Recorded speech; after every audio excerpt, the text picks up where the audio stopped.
Chers étudiants et étudiantes, dans cette vidéo, je présente la première manipulation des travaux pratiques de chimie organique générale intitulée Isomérie constitutionnelle et conformationnelle.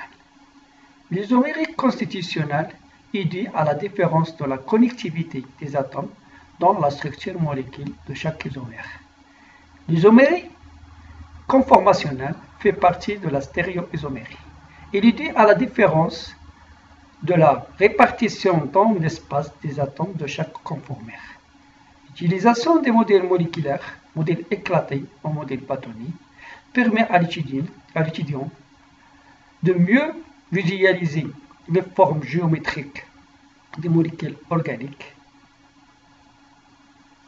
apprendre à dessiner les molécules sur papier. La molécule de méthane possède 4 liaisons équivalentes. La configuration électronique du carbone, dans son état fondamental, montre que l'atome de carbone ne doit former que 2 liaisons covalentes, du fait de l'existence de 2 orbitales pi à moitié remplies.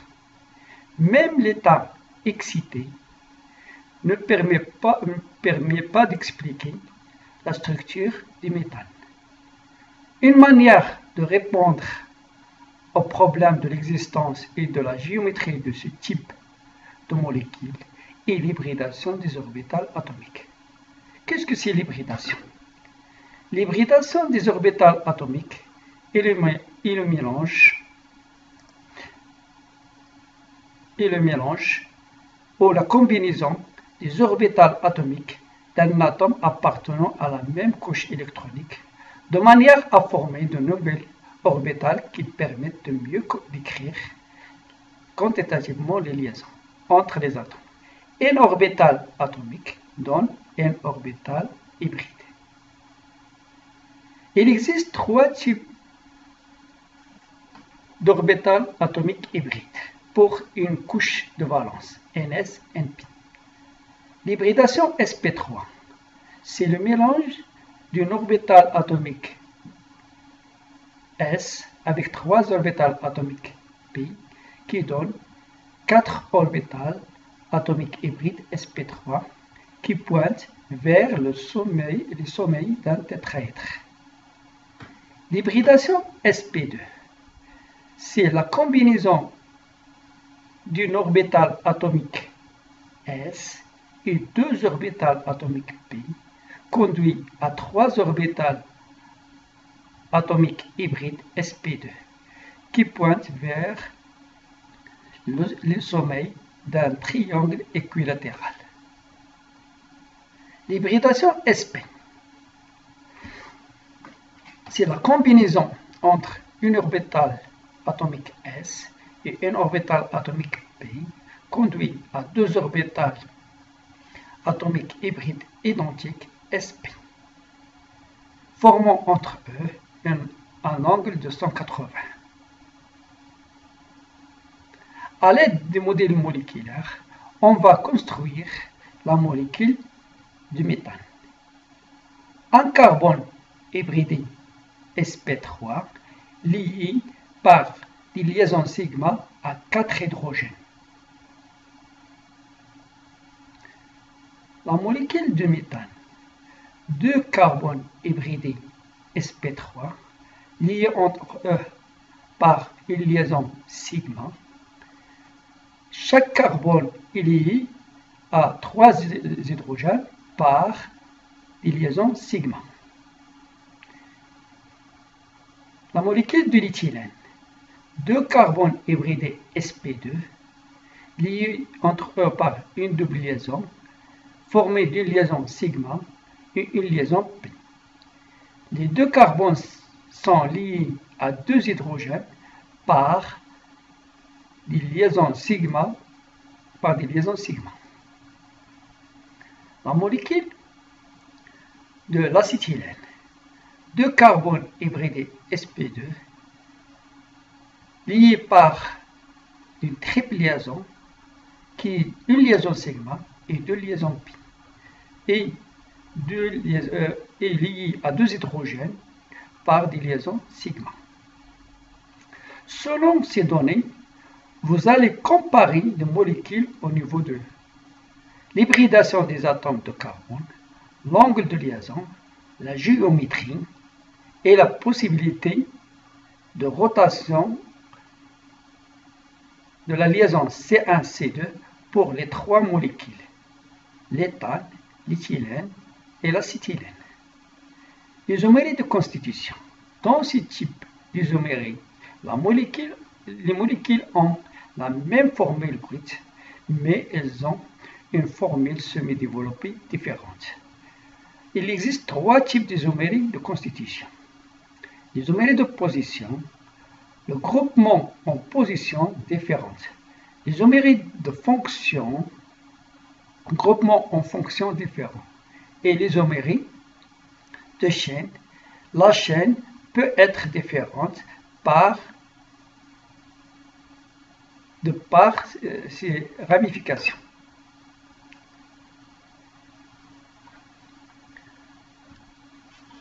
Étudions la molécule du butanol. Le butanol, on peut avoir le 1-butanol et le 2-butanol. C'est-à-dire, la fonction hydroxy peut occuper la position 1 ou bien la position 2.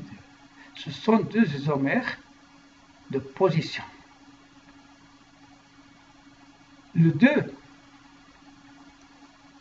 2-méthylpropanol possède la même formule brute, mais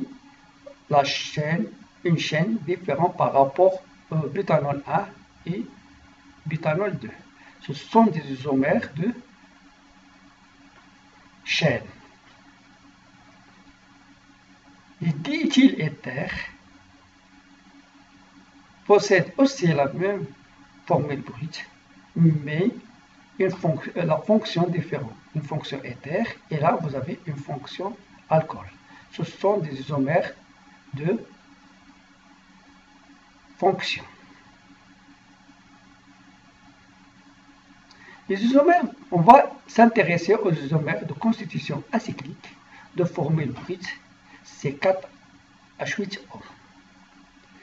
D'après la formule de calcul du degré de saturation, on trouve DI est égal à 1. Donc lorsque DI est égal à 1, on a soit une double liaison, soit un cycle. On construit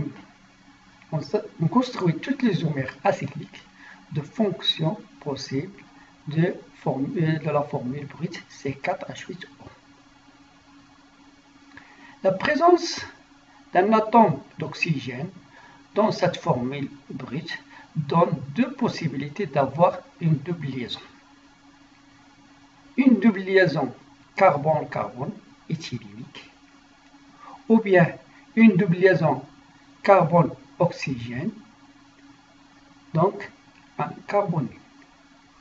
Avec le groupement carbonyle, on peut avoir deux isomères de fonction, aldéhyde ou bien cétone. Donc, construisons maintenant les isomères ayant une fonction aldéhyde. Ensuite, on va construire les isomères ayant une fonction cétone.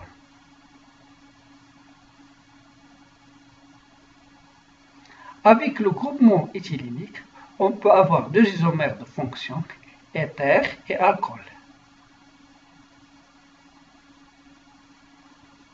On va construire tout d'abord l'éther.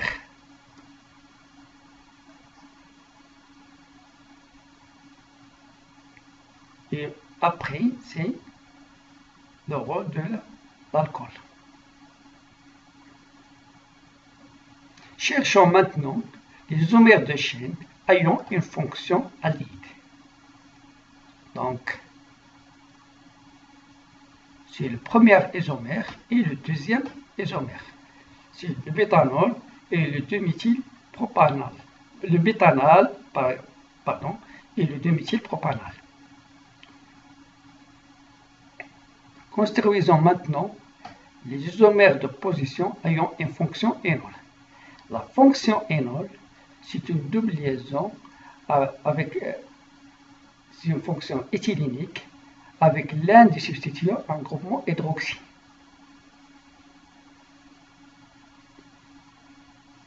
Donc là, on a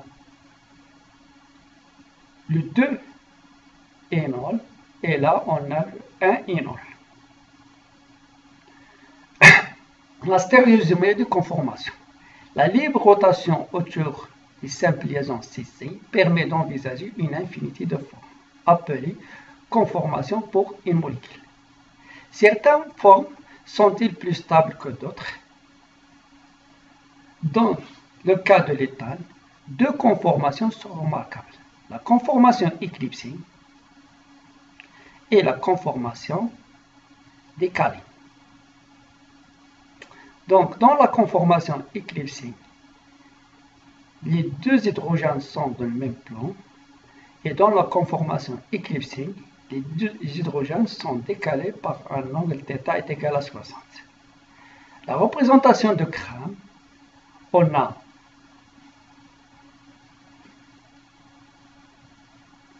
la représentation de Cram de la conformation éclipsée, et là vous avez la représentation de Cram de la conformation décalée. Lorsqu'on regarde la molécule suivant la direction CC, toutes les liaisons se superposent. Et lorsqu'on regarde la molécule dans la conformation éclipsée, suivant la direction CC, on voit toutes les liaisons CH.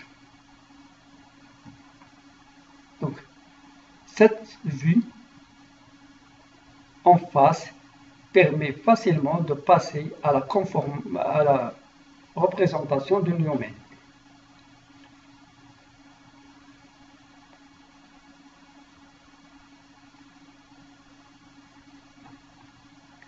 La conformation éclipsée présente des interactions entre les hydrogènes. Et dans la conformation décalée, on n'a pas d'interaction. La conformation éclipsée sont les conformations éclipsées sont les conformères les moins stables de l'éthane. Les conformations décalées sont les conformères les plus stables de l'éthane. Faisons maintenant tourner le groupe méthyle situé en avant autour de la liaison CC. Nous passons par une infinité de conformations jusqu'à obtenir la conformation décalée gauche. Il correspond à θ est égal à 60.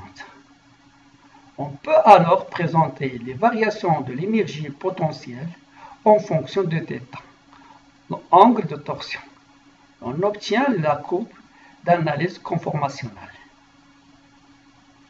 Donc, on va tracer l'énergie potentielle en fonction de l'angle de rotation. Donc, à θ est égal à 0, on a la conformation éclipsée. À θ est égal à 60, on a la conformation décalée. À 120, on peut avoir la conformation éclipsée. À 180, la conformation décalée. À 240, la conformation éclipsée. À 300, la conformation décalée. Et à 360, on revient à la conformation éclipsée.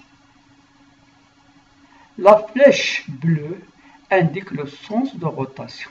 La flèche bleue indique le sens de rotation des substituants du carbone frontal. C'est le carbone frontal. Dans le cas du butane, 4 conformations sont remarquables. La conformation éclipsée, c'est périplanaire. La conformation décalée, gauche, la conformation anticlinale et la conformation antipériplanaire.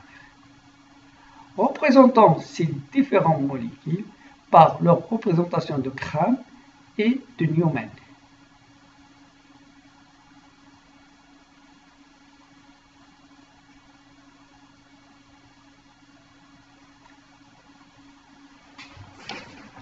La molécule SIN périplanaire est moins stable que la molécule anticlinale, car l'interaction entre les deux groupements CH3 éclipsés est plus forte que l'interaction entre un groupement CH3 et un atome d'hydrogène. Pour des raisons de proximité, la conformation décalée gauche est moins stable que la conformation décalée anti. Là, on a l'augmentation de l'énergie. Ça, c'est l'énergie minimum et là, l'énergie maximum. L'énergie augmente de la conformation anti vers la conformation antipériplanaire. Et lorsqu'on a augmentation de l'énergie, la stabilité varie de sens contraire à l'augmentation de l'énergie.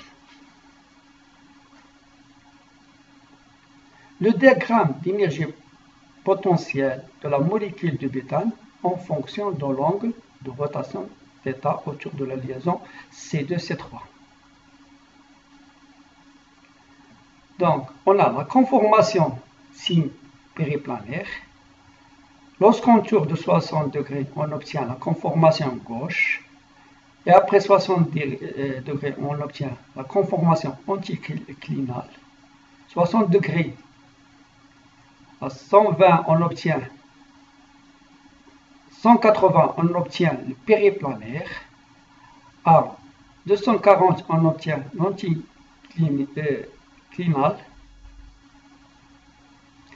Et à 300, on obtient la conformation gauche. Et à 360, on revient à la conformation SIN périplanaire. Et la courbe.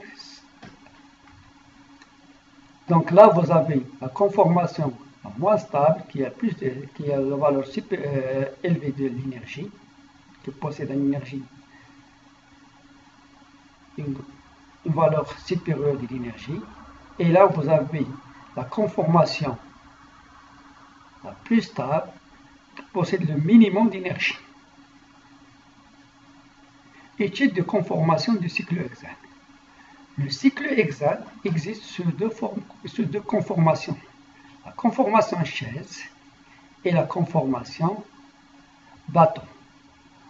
Pour étudier la stabilité des deux conformations, on doit dessiner la molécule en perspective et en Newman.